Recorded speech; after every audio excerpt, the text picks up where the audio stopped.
Fools for Thought.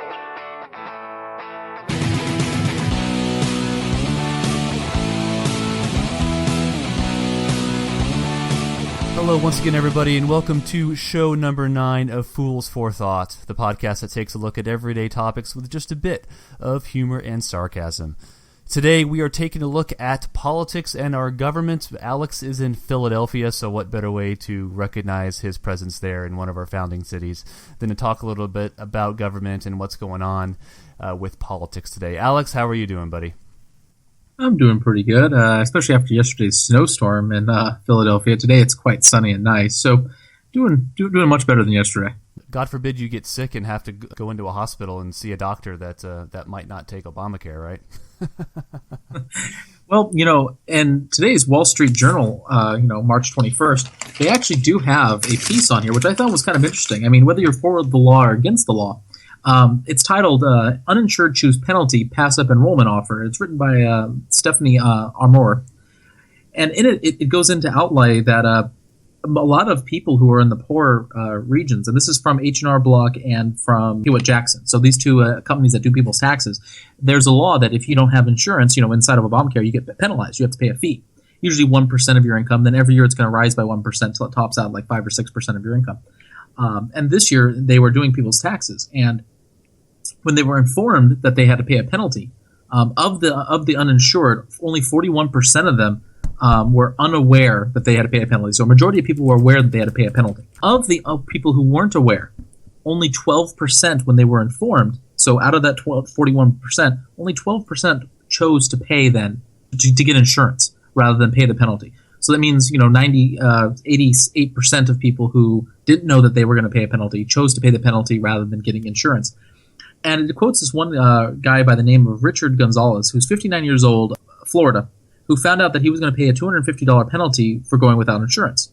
This guy is a retired employee of UPS, and he couldn't take advantage of the special enrollment period because he can't afford the coverage, because the coverage is $400 a month. That is the bare minimum for a $6,000 deductible plan, which is the lowest plan you can afford under Obamacare. Under Obamacare's rules that they set, they outlawed insurance that does not meet certain criteria.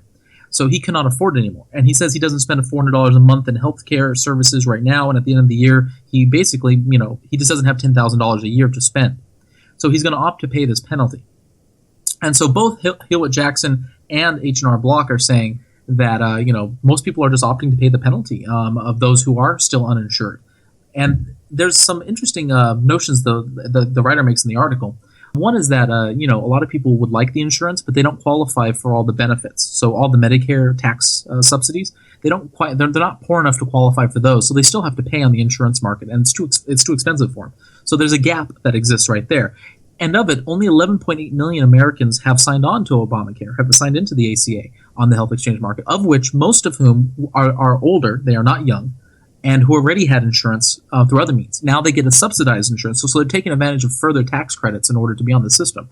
So it seems to have benefited them really well. But according to both H&R Block and Jackson Hewitt, that there's a lot of people who are poor, who are working class, that are just not able to take advantage of Obamacare, and they're getting penalized further. Now, this year it's only $250. That might not sound like much, right, if you don't have it. But next year it's going to jump up triple. And the year after that it's going to triple. It's going to triple every year. So, there's a lot of exemptions that can apply if you're here and there, but there's still, you make over $35,000 a year and you're not going to be exempt. Wow, that's pretty incredible. I mean, the thing that I find most incredible is some people didn't realize that there were penalties involved with not signing up with some kind of health insurance. And I would imagine that, this is tax season. So, what kind of scams do you think are involved with, tax preparers, with Americans who do have health insurance through their company, but are scammed out of maybe some penalties, thinking that they have to sign up for some kind of Obamacare plan specifically, even though they don't necessarily have to. The requirement is just to have health insurance, whether it's some kind of Obamacare coverage or something else. This is probably ripe for taking advantage of some of these older people who, or even younger folks who aren't necessarily aware that penalties are only applied if you have no health insurance at all. Probably a lot. A lot of it is people just don't stay well informed. Very true.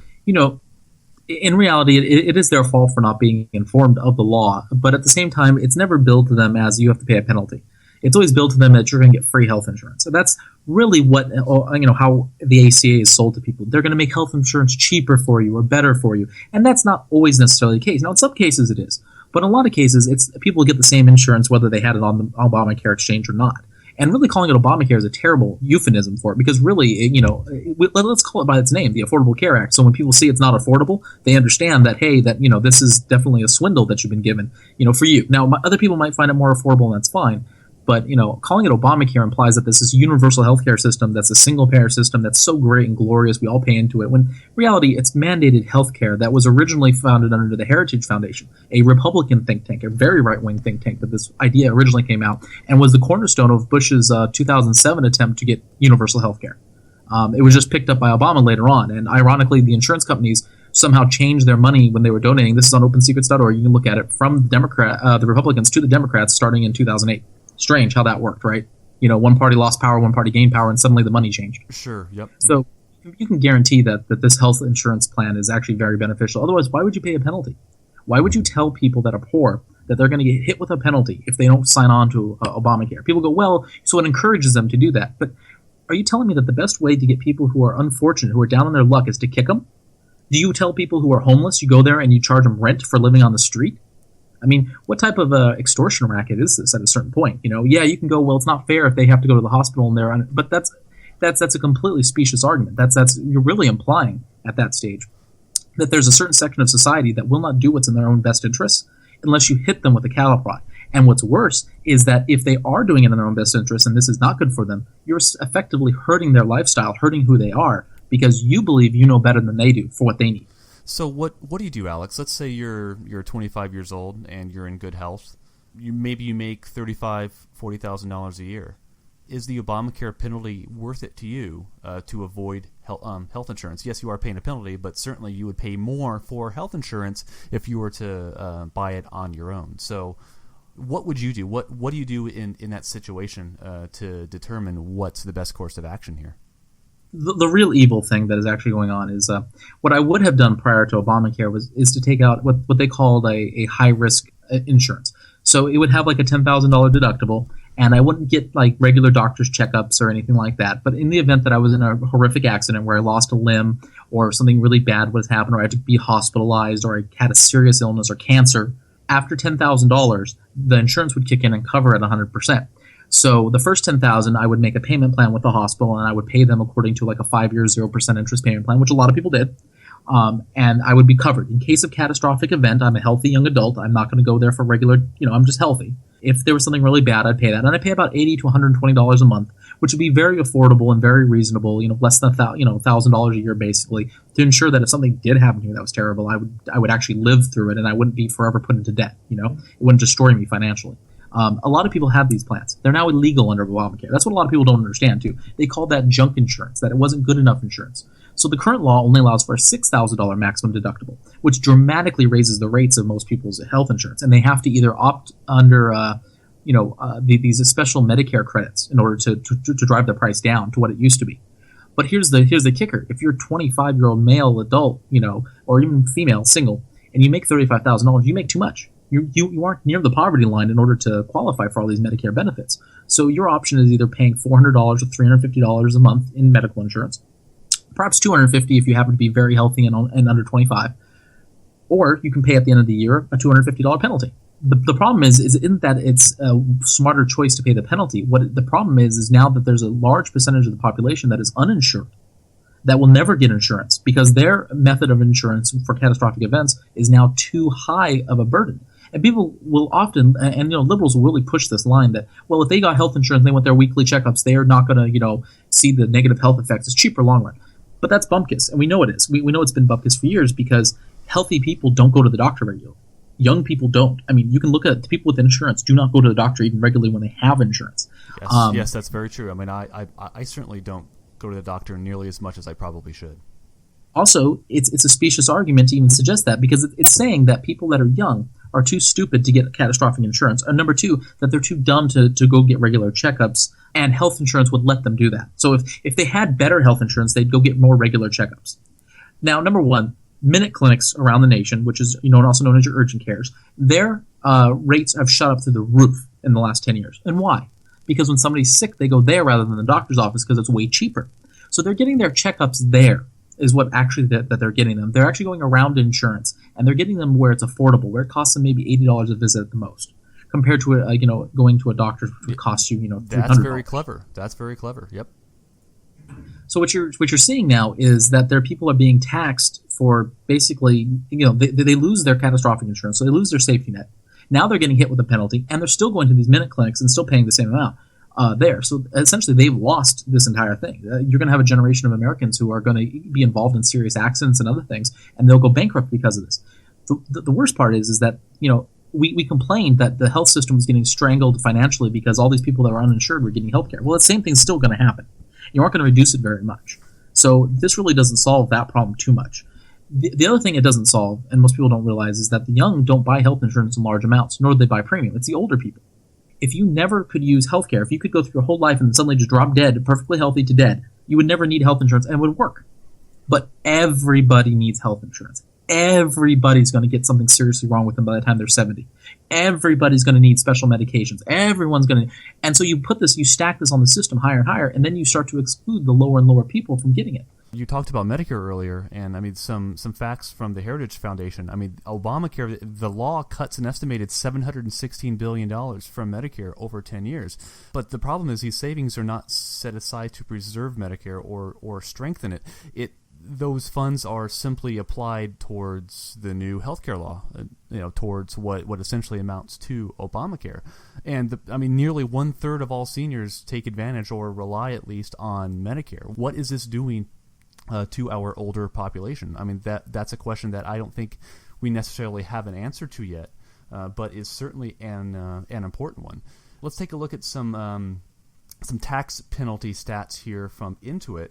The tax penalty is essentially calculated based on the percentage of your household income or on a per person or per family rates, whichever is higher.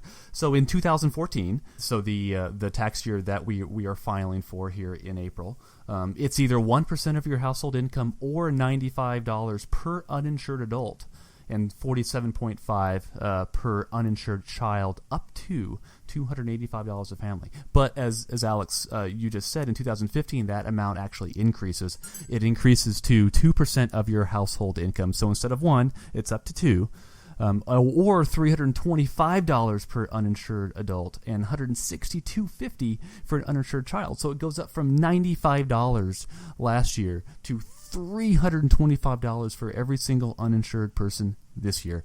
And in 2016 and beyond, this amount is going to increase again and adjusted for inflation year after year after year. So this is not a problem that's going to go away. And if more Americans don't become aware of the tax penalty, we're going to have some major financial issues as people become real surprised at tax season. There just is no free, and people need to understand that. I mean, Democrats, you need to look at the Heritage Foundation sometimes. I know it's a Republican think tank, but look at what their stats are. They're purposely painting Obamacare in the worst financial light, and you really need to pay attention to that because they're actually showing you what could really go wrong, and they're basing it on facts and evidence as well. So, Obama, and of course the Democratic Congress, is going to base it off of what they believe to be the best picture. And if you take those two and average it, it's a pretty dour image. Even the best projections by the left is very bad actually for what's going to occur. Now, a lot of people will claim that we can offset the spending, we can change things, we can move things, we can save things, but we really aren't. There's no current budget plan to reinvest the money that we're saving at all in order to offset the cost. I mean, it's just basically a false savings. You're taking from one area to put into another while you're ramping up spending in the other area. So it doesn't look like you ramped up as much spending. The other thing that we didn't talk about or discuss is the concept of insurance jumping. A lot of people right now are buying insurance when they find out they're diagnosed with cancer, and they're buying it the day of. And then as soon as they're treated, they drop off. That's happening more and more now. And insurance companies are starting to, because they have no way of declining these people. So they're starting to raise rates. But what they're really going to start doing here is they're going to start restricting their amount of treatment that they give. And it's already started to happen. People that could have lived underneath certain, rules now are getting less and less treatment. And so there ain't no free. The insurance companies will make profit. They are juggernauts in this country. And if you believe that you can have the government tell a multi-billion, nearly trillion-dollar industry what to do, you are out to lunch, especially when most of their money is held in Zurich, Switzerland. All right, you're completely out to lunch. Well, hey, speaking of God Bless America, that makes me thinking about this country and really what it means to be an American. And you're actually out in Philadelphia now, one of our important founding cities. Have you had a chance to go out and sightsee much? And what have you seen? What do you think of the city? I've definitely been all over the city. I've been here 2 days now, and I've done some extensive walking. In fact, my wife's Fitbit tracked us at like 25,000 steps yesterday. That's several miles. 25,000 steps. That's about 24,500 more than I took.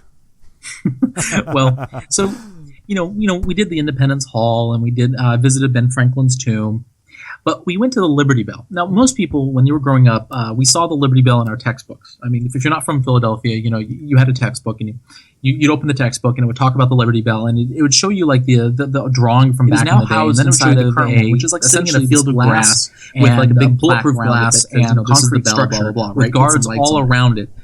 Security is no longer the case, and a bunch of other stuff too. It's still free; you can still go visit it, but it's pretty much not an open thing that you can just visit 24 hours a day. They have visiting hours. It's very restricted. You have to take off all your coats and shoes and the whole thing to enter this facility. Wow. And then once you're to visit the Liberty Bell. What you're saying is we have to almost get strip searched by armed guards in order to witness American history. Correct. And to visit the Liberty Bell, the very bell that's supposed to ring to celebrate liberty, the ability of freedom to do whatever you want, right? Isn't that ironic? My gosh. And that's just a sign of the times. Ben Franklin said, there's this famous quote of this woman after they came out of the Constitutional Convention. So they had gone, the founding fathers and also the statesmen, the congressmen from the various colonies, after we had won the war. 10 years later, the Articles of Confederation, most people, I think, at this point know that we had a separate government for a few years before we came up with this one. They went to this convention to sit down and talk about, they had two of them, and on the second one, they were like, all right, we're going to write the Constitution. They wrote the Constitution, a lot of debates, a lot of hot things. That's where the Bill of Rights was introduced. That's where the slave clause, the fugitive slave clauses were written, all that stuff. After it was all done, he left at night, after the third night. And this woman who lived in town asked him, yelled across the street, Mr. Franklin, what did you give us, a monarchy or a republic? And his response is famously, a republic, if you can keep it. If you can keep it, yep. And that is an interesting concept. Back then, I think to take a bell, a symbol of freedom, of doing whatever liberty, of independence, and sticking it, under just essentially an armed guard with all bulletproof glass, like as if we were, walking in to visit the Hope Diamond, really does symbolize the way Americans think. And nobody blinks twice at this. People don't sit there and go, wow, this is really stupid and ironic. They go, oh, that's acceptable. I agree with that. What if somebody was going to do a terrorist act against it? And they don't realize that the fact you have the liberty to let that happen, is the freedom they died for. I mean, with liberty comes excess. With liberty comes debauchery. With liberty comes death. With liberty comes danger. I mean, freedom has two edges to it. One is that you can do whatever you want, and the other is that you aren't told what you can do, so you can hurt yourself or be hurt inadvertently. And I just really saw that when I was here, and I mean, it's very much a restricted lockdown area. There's not much in the way of freedom in this area. It's a very sad sight. I mean, they do have the bell inside, and they can claim that it's protected by weather, but let's be really honest. It's a gigantic freaking bronze bell. That's with you could sit that in the weather for the next 200 years. It's not going to deteriorate anytime soon. Yeah, you were talking about that city being relatively unfree. I mean, that kind of reminds me of D.C., and I mean, it's very, very similar to D.C. Yeah. If you've been to D.C., it's almost identical in how they treat things. Isn't that interesting? Two of our most important founding cities are arguably two of the most restrictive cities in our country. And that's just really sad. And, I understand when people go, when the World Trade Centers were hit in 9/11, this is another problem. People, oh my gosh, we can get hurt by terrorists. And they're so afraid that they sold their liberty. It's very interesting to note that we didn't replace those two towers with two towers that are even taller. We replaced them with a single tower that's much smaller, something that's less of a terrorist target. And that's very sad. I mean, think about it. If you want people to scare you, if you want people to take away your freedom, all they have to do is get you with fear. And they win. Al-Qaeda wins when that happens. That's what they want you to do. They want you to be afraid that they can kill you at any time. And here's the dirty secret, guys. You're going to die one day. You will die, you know? And if you're lucky, it's going to be quick and you won't notice it. If you're unlucky, you'll waste away with rotting cancer as you suffer day in and day out until the final moments when you're, you know, so rotted in bed that you ache so bad that you just beg that someone would kill you. I mean, that's how a lot of people go nowadays. You will die. And if you get killed in a terrorist attack, if somebody blows up a bomb right next to you, like in the Boston Marathon, and you die, you're really not going to know it very well. You know, you might go, oh, well, what just happened? Oh God, I'm bleeding, and then you're dead. I mean, it's going to be pain for a little while, but you're gone, right? Yeah. Did you, in any way, shape, or form, enjoy your life less or more because of that act? But if I told you that you'd be guaranteed never to ever get hit with a terrorist act, as long as you follow these exact rules, this is your job that you're going to do for the rest of your life. You're going to live in a locked 3x3 cell that I'm going to lock you in every night at 9 o'clock. I mean, do you want to live like that? But I guarantee you that you'll live to an old age. You know? Right, but then you have questions about your standard of living, exactly how happy you are while you're living, even though you may live another, you know, a couple decades. Right. You know, life is not made of Nerf. It does have sharp covers, and you will get cut, but not too deeply if you're careful. You know? And that's what I found to be ironic. You're at this Liberty Bell where people died. And by the way, less than like 200 yards away from Liberty Bell is the Tomb of the Unknown Soldier, as well as the Washington Square, which holds 2,000 dead revolutionary soldiers that fought and died in basically terrible conditions. You know, Valley Forge style, you know, middle of winter, blistering, no shoes on, ice cold, getting shot at, you know, where, you know, getting shot in the arm spelled death back then because of infection. And these people fought. And they fought just for the right not to have somebody tell them what to do, just so that they could do and make choices by their own right. And here days we let people tell us what to do all the time, and not necessarily for the greater good either. You know, if that Liberty Bell, you know, is inside versus outside, what's the difference? Sure. And, you know, every time I look at the Liberty Bell, I think of freedom and really how that crack got there to begin with. And, you know, there is widespread disagreement about how the crack initially started. But it is very clear that the very last ringing of the bell that actually took place on George Washington's birthday in 1846. The Philadelphia Public Ledger actually wrote about this story in February 26th of 1846. And it wrote, "The old Independence bell rang its last clear note on Monday in honor of the birthday of Washington and now hangs in the great city steeple." And it's effectively beyond repair and absolutely cracked. I find that kind of ironic that the last time the bell was rang was to commemorate the birthday of our first president, George Washington. Well, you know, he did fight for the nation's freedom. Ultimately, you know, poor casting is the reason that bell's cracked.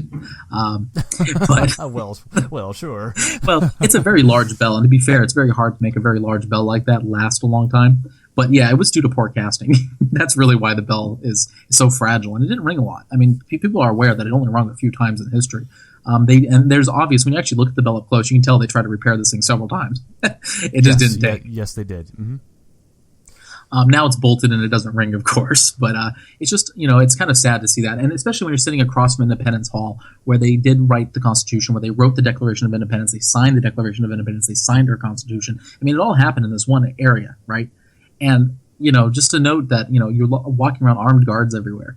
You know, I'm often reminded of the burning of the flag when this comes up. You know, people, you know, it's legal to burn the flag. And the reason it's legal to burn the American flag is because it doesn't matter what happens to the cloth of that flag. The idea is that flag lives on. You know what I mean? The symbolism that flag represents lives on. Absolutely. So no question about if we had the Liberty Bell just sitting out in the middle of the blue and like ISIS came over and blew it up, right? It's not that the bell's gone. It's the fact that the bell stood for something. And even though it's gone now, we still have the image of the bell. We still know the bell. We still remember the bell. I mean, you know, to suggest that, you know, that with something, all its ideals die. If it gets erased, all the ideals go with it. You know, Jesus Christ, right? that's the easiest statement to make. You know, of course it doesn't. Things get martyred. I mean, you still remember the cry, remember the Alamo. I mean, you know, and that's clearly a long time ago. But it's just a notion that Americans anymore are either becoming less aware of their freedom, or it's not as important anymore. They'd rather not have their freedom, and they'd rather have whatever it is that we're inheriting now. And you could argue, you know, I heard this great lecture from this tour guide who was basically a historian on Ben Franklin and the Constitution. And he said if he could name what the signing of the Constitution was, he would name it One More Step. And one more step towards liberty. And the way he explained it was quite wonderful. The concept of liberty dates back to, the Middle Ages, when the Enlightenment period hit Europe, and they started talking about what liberty was. It goes back even further than that, all the way to its Greek roots, but for our modern understanding, it started in the Middle Ages. And originally it was defined to be, the ability to choose specific things. It wasn't liberty as we think of it today. Then it became, the ability for all white men to choose what they really wanted. Then we started including more people, including more concepts, till it became a more modern notion, which is nowadays, they did not have this in 1776. Liberty to them meant not having a king, not having an absolute ruler, not having a god that tells you what to do specifically. You know what I mean? Nowadays, we've expanded the concept of liberty, especially after the Civil War, to being able to do what you want without the harm of others. So in other words, if you want to walk down the street butt naked, cool, go right ahead. You're not harming anybody. No one cares. Really, we're talking about being masters of your own destiny and fully be masters of your own destiny. Exactly absolutely, what you do. If you want to smoke pot in your home all day long, who gives a crap? I mean, it's not going to affect me, right? And that's our modern sense of liberty. And so that's what he meant by one more step. So that Constitution signing of that and signing the Declaration of Independence, all those were one more step towards liberty as we are today. And that's where, if you truly value liberty, if you call yourself a libertarian or an independent, that's what you should be thinking. You're not should be looking back to the good old days. There are no good old days. All the future is the good old days. No matter how repressive people want to get, no matter how much they tell you what they want to do, or how good it is to have a strong government that babies you and all this jazz, history has shown that liberty wins at the end of the day. That liberty always wins. No matter how many steps back people try to force into the ground, that in the future, it's always going to be more liberous than the past. And we can see that with the fall and rise of every empire. So, liberty is on the side of history, or history is on the side of liberty, rather, should I say. Sure, so, sure. Even though I did see this and it did kind of depress me, it just reminded me that even if America dies, even if this government collapses and falls apart, there will still be the embers that will be picked up by the next generation. And they will carry that torch farther and better than we could have carried it. So it does still give me hope in some ways. Yep. Alex, you are in Philadelphia. Thank you. I appreciate you joining me, and enjoy the city for the rest of your stay. I know it's colder out there than it is out here. I'm on the other side of the country, but for my co-host Alex, I am Steve. Thank you for listening to another episode of Fools for Thought. I hope you feel a little bit more patriotic now. I certainly know I do. All right, thanks guys, and we will talk to you next time. Bye-bye.